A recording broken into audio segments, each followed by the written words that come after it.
Welcome to GW Integrative Medicine, the podcast about disease prevention and health promotion from the Office of Integrative Medicine and Health at the George Washington University School of Medicine and Health Sciences. I'm Dr. Lee Frame, Director of the Integrative Medicine Programs here at GW. And I'm Janet Rodriguez, the office's Administrative Director. Today we're talking about exercise nutrition with Kyle Levers, PhD, an assistant professor in the Department of Exercise and Nutrition Sciences in the GW Milken Institute School of Public Health. Dr. Levers also serves as the Director of the Metabolism and Exercise Testing Research Services and Academic Laboratories. The lab was set up to further expand public health-related research in the DC metro region by providing a readily accessible and professional space for principal investigators, or PIs, to engage in rigorous and reliable data collection across the physical activity, exercise physiology, nutrition, and human performance disciplines. Dr. Levers has a background in athletic performance development at the Division I collegiate level and in the private sector. He has co-authored several articles published on the impact nutrition and supplementation have on exercise performance and body composition. Welcome to GW Integrative Medicine, Kyle. Thank you both for having me. I'm excited to have the opportunity to talk to both of you today. We are very excited to have you and to hear more about the lab. But first, we want to, I think, back up a little bit and talk about the difference between exercise and physical therapy or occupational therapy, or even, a referral to a chiropractor. And how do we know when someone is ready for exercise instead of those other types of treatments? I think it all comes back to health. And I think that's ultimately something that everyone that you just mentioned, including different types of medical professionals as well, is something that we have a hard time sorting out. There are so many metrics that we can use to determine whether somebody's healthy or not, and therefore able to start exercise. And I think the thing that has clouded our judgment just a bit more is the whole notion of social media existing as a prescriptive measure, right? And so not only do people decide to take on exercise themselves, but they don't understand necessarily the qualifications necessary to perform certain types of exercise, which ultimately lands them back into the circle or the referral for treatment for the professionals that you just mentioned. But what's a clear indicator whether somebody is ready or not? In my mind, it's, do they have a healthy lifestyle to start out with? Are they properly prepared from a movement standpoint? Can they properly accomplish some of these things without significant limitation?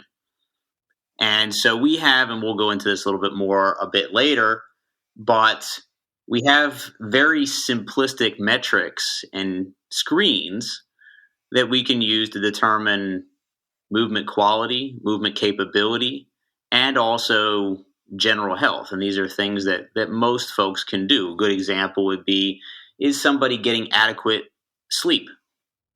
Right? That would be a very easy metric to determine, hey, if I'm not getting adequate sleep, why am I going to pile on additional stress to the system that's not prepared necessarily? And that could be due to psychological stress, job-related, life-related stress. It could be also due to some physical nature of their job, etc. Didn't recover properly, so therefore they're not ready to take on some sort of high-level exercise regimen.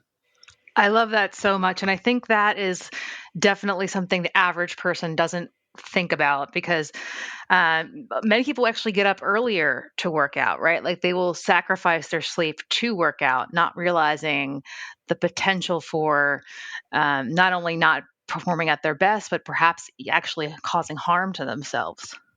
It's correct. And it's in sort of a negative spiral, if you will. And so I know for myself that certainly I was in that mode,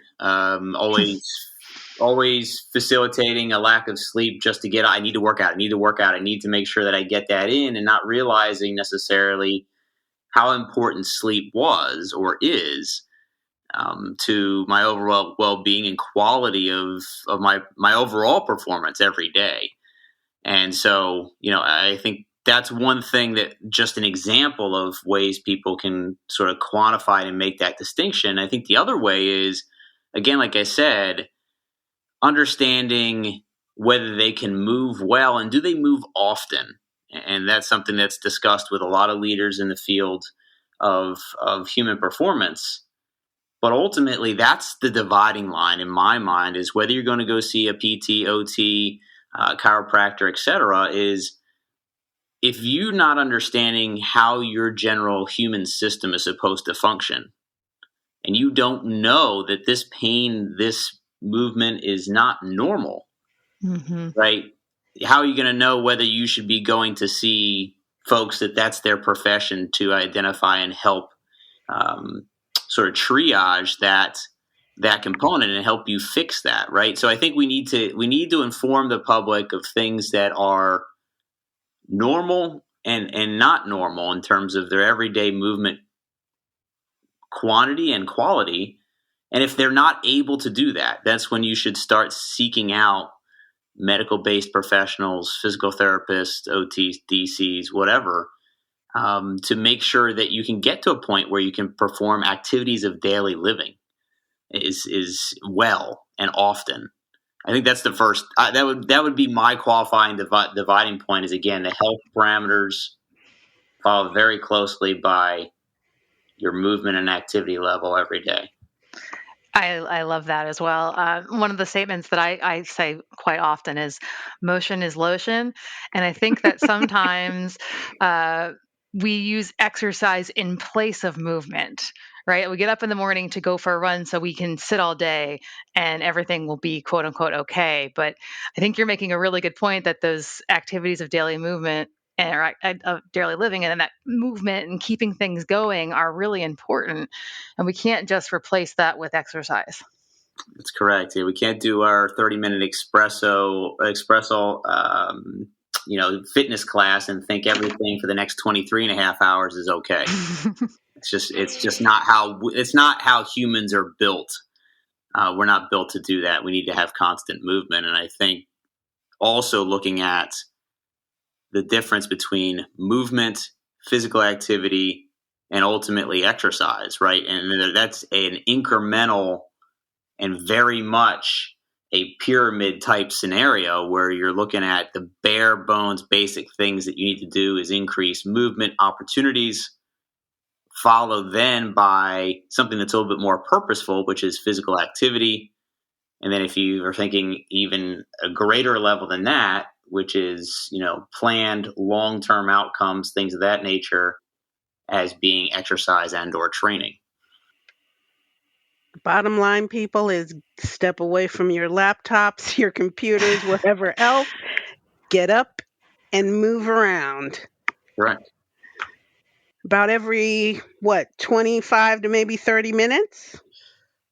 I think it really depends on what your job tasks are, right? And it's not necessarily it is moving around, but it's also changing position. Yes. Right? So if I have my laptop, and that would be nice to have a laptop over a desktop because I can take my laptop places. Even if I'm in my house, I can take it, I can go and stand at the kitchen counter for a little bit. Okay, then I'm going to move it over here. I'm going to sit down for a while and do some work.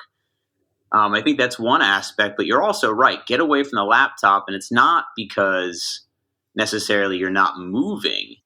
It's also because your visual field is directly in front of you. And if you think about your eye musculature, your vision, if you're in this narrow focus straight ahead at a bright screen for 8-10 hours a day, your eye musculature doesn't have the opportunity to refocus and examine things in your external environment at a distance. This is another example. So thank you for bringing that up. We often forget about that. Right. The eyes have muscles and we need to use those as well. So, Kyle, your background is in athletic performance development. How does that translate to the general population? I think it translates greatly, and for all the reasons we just talked about, right? And I think my background in athletic performance has allowed me to realize, that there is this massive application to the general population. And in fact, it actually starts there. And also looking at the fact that The one thing we're lacking in athletic performance development is exactly what we were just talking about, is a lack of focus on health first, then layering performance on top of that. Again, going back to the sleep example, Mm-hmm.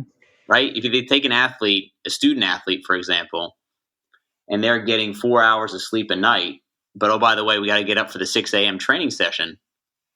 It's the same concept, right? How you didn't possibly have adequate recovery in that 4 hours of sleep. And perhaps you were looking at your screen all the way up until bed, right? How is that going to translate well to you performing the next day in that training session at 6 a.m. at the highest level? It's not. So I think that translates very well to the general population because we're looking at the same things. Our metrics for health are the same. And what we do know is that actually athletes tend to be, in some ways, very unhealthy as well because of the things that they tend to take on, and they overload the system without the adequate recovery. So I think those parallels are even greater than you might think, despite the fact that there's a large discrepancy typically between the average American or the average population and the athletic population. We have this notion that, oh, you're an athlete, you must be healthy. Not necessarily all the time. So I think we do have to pay attention to health, markers of health, and ensuring that happens first before we do anything else. Doesn't matter if you're a desk jockey or a collegiate athlete or a professional athlete. All the things need to be taken care of, in my mind, in a similar fashion. That's very on point. I'm actually having a similar conversation with some of my students right now in our nutritional immunology class. A number of them work for professional sports teams, and they really struggle with this because they now, coming from an integrative perspective, really looking at the foundations and the basics and realizing how much that is actually lacking in these people, despite the fact that they are such high performers. And it's because the emphasis is often put on other things, like you're saying, like making it to that early AM training, whereas maybe they'd actually be better off getting a couple extra hours of sleep and having that recovery time and then coming out and really being able to kill it. Yeah, and I think one of the big things that I've been seeing lately in more of the chronobiology research and people discussing all of that is the big question mark surrounding the 6 a.m., the 7 a.m. training session, particularly in certain groups of folks. Is that the best option? Well, according to chronobiology and hormone biology, no, it's not. It's actually not going to be a beneficial session because of all the things we just discussed, in addition to sleep wake cycles that come naturally to the human system. And so, I think there's a lot of things that we need to take a step back and look at and ultimately say, what are we doing? How are we planning this? And I agree that if you're working with professional sports teams, that layers on so many other factors with travel and time zones and sleep and nutrition, so many other things that have to be layered in there and considerations that ultimately, in my mind, I think we need to take care of first before we start talking about speed, agility, power, strength, right? All those things in my mind come secondary, but that's a hard shift in philosophy to make, at least right now, and particularly for certain folks that are dealing with these specialized populations. Well, maybe talking a little bit more about the lab might actually help us tackle that. So you offer testing. If you could tell us a little bit about your testing, maybe what you offer to public, and then how that might help with this figuring out where you are and what you really need. Yeah, so we established this testing program in 2010. And so ultimately what it was born out of was we have all this equipment and we were just using it for research and education. And we thought, what better way to offer testing to the public, obviously fee-based testing, but it's accessible. And we're also doing it at a university, so we do it at a high level. And so we currently offer a fairly expansive list of items, but our most popular is our body composition testing and also our resting metabolism. So essentially how many calories you're burning at rest, and also looking at body composition, basically how does the body change or look when you're examining fat mass, fat-free mass, and in our case, some of the equipment we have is bone mass or bone density. And so those are the two things that we offer. We also offer submaximal and maximal aerobic testing, aerobic capacity testing. We also offer different levels of strength-based testing. And we also, in more of a niche market, we offer things like lactate threshold testing, which is more of aerobic capacity, think more athletic populations. We also do some sprint and power testing from an anaerobic standpoint. So most of it is, I would say, sports performance related, but for the general public, the big three are the body composition, the resting metabolism, and then ultimately the maximal aerobic capacity, and even to some extent strength testing. And why I mentioned those two specifically is because there's some research out there currently, actually fairly new research, that looks at those mechanisms, your cardiovascular health, right? Your heart and your vascular system, and also your strength-based system as a mechanism to determine how healthy you are. Where is your system status, right? We talk a lot about blood pressure and cholesterol and some of those things as a measurement tool to analyze health. But ultimately, why not also test the systems that facilitate function of you as a human, right? And that's ultimately your aerobic capacity, your endurance capacity, your cardiovascular capacity, one. And then two, also looking at strength qualities. What is the health of your muscular system, your musculoskeletal system? And so we don't do those quite as often, but I really want to take the initiative and start pushing that more, as long as it's safe to do so for a certain population, which we always make sure that's the case. But I think that those four really hit home in terms of where does a person stand from a health perspective, and that's devoid of any type of blood markers or anything like that. Obviously, that just layers on another piece if you can get that done. We don't do that specifically yet, but in conjunction with a healthcare provider, those four things would be valuable tools. So, what are some of the common misconceptions regarding exercise, metabolism, body composition, and general health testing? I think some of the common misconceptions, unfortunately, is that with the advent of for-profit companies coming into the marketplace and offering similar types of testing, depending on where you are in the United States or the world, right? This can be more pervasive or less pervasive. But I know since we started our program in 2010, right, we were pretty much the only one in the DC metro area doing anything. And now in 2022, there are several other companies and also other universities, but mostly other privatized companies that are doing the same thing. And I think what most people don't realize is that the consistency of conditions upon which the testing is being done is absolutely critical. Let me give you an example. If I walk into a commercial gym and I see some type of body composition equipment that I can just do on my own, there's usually no instructions in terms of what I should be doing before I step on or partake in that test, right? And what we know is that if I don't standardize my conditions, and what do I mean by that? I mean, if I don't track or limit, depending on the piece of equipment, the amount of food or fluids that I take in before that test, am I adequately hydrated or am I dehydrated?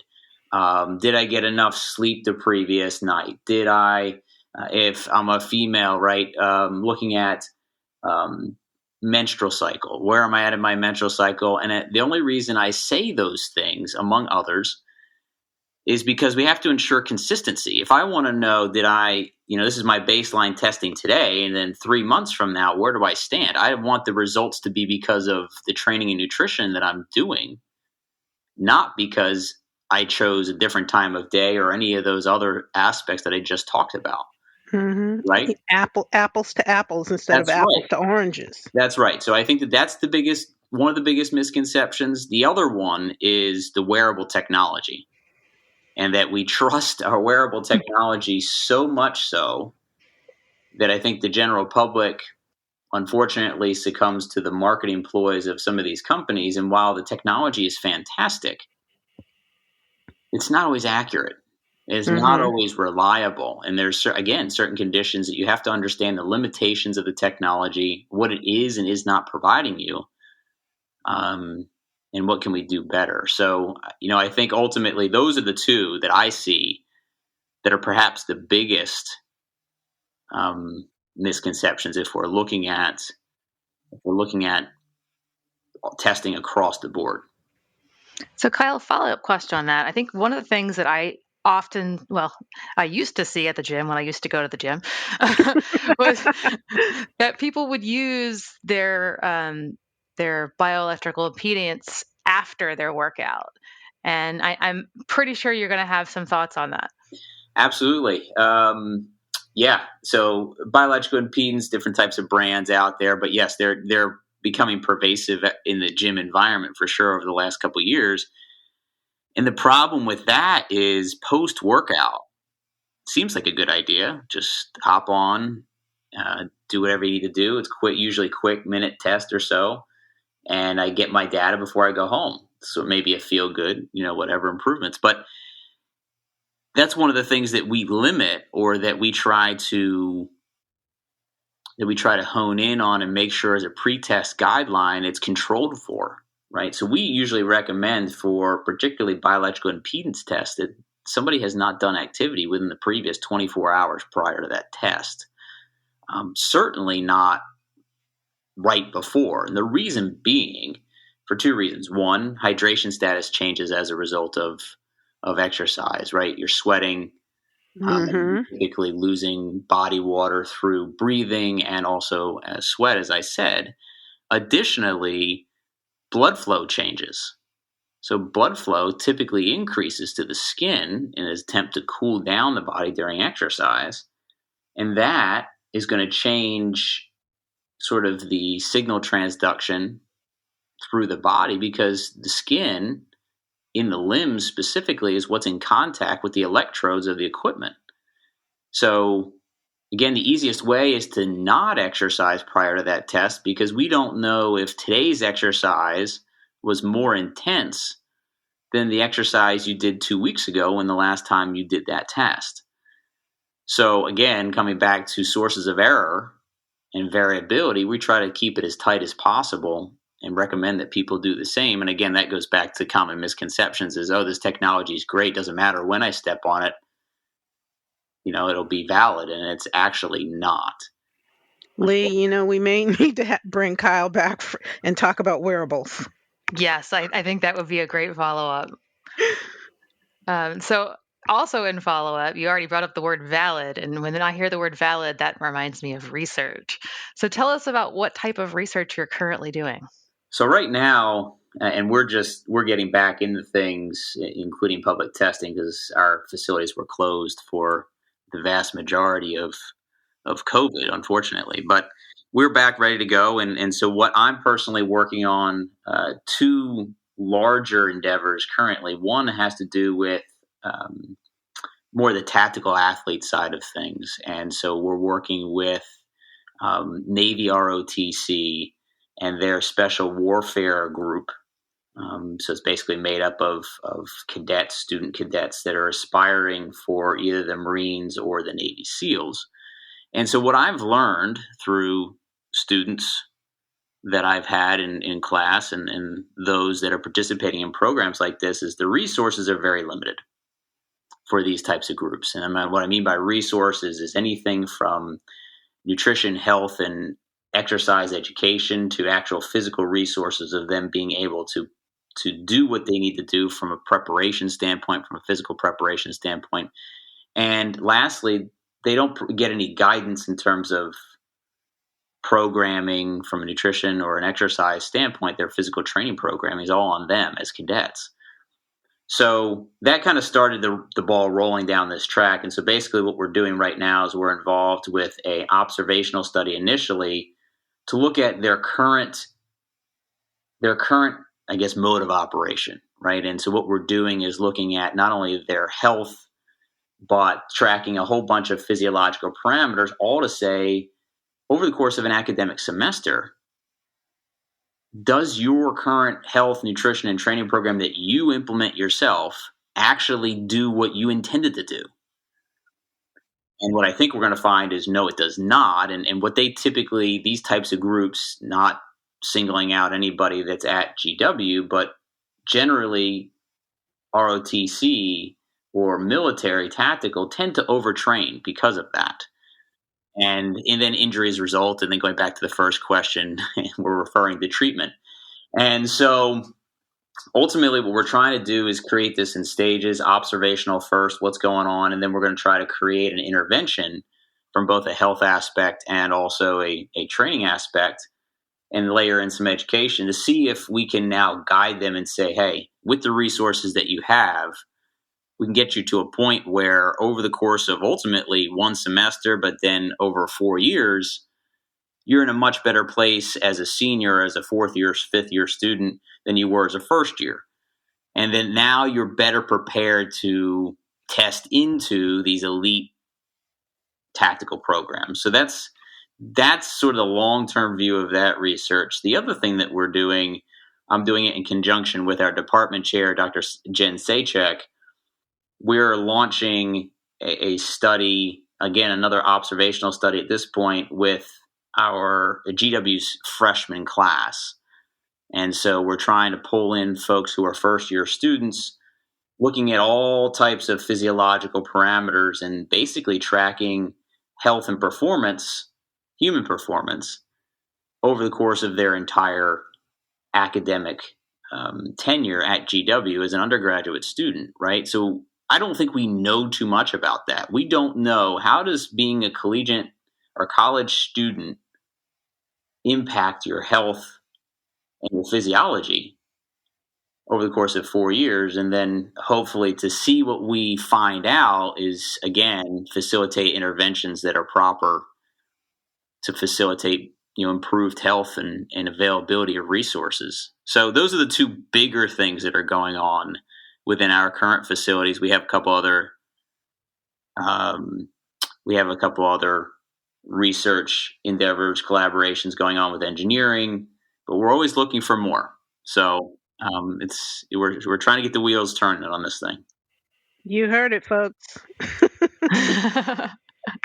Yeah, it's an exciting time for research in general, because I feel like we all took a little bit of a hiatus, and getting things back up and running it's exciting, but it's also it's a little bit harder than I anticipated to get things back up and running. I don't know if you're experiencing the same thing.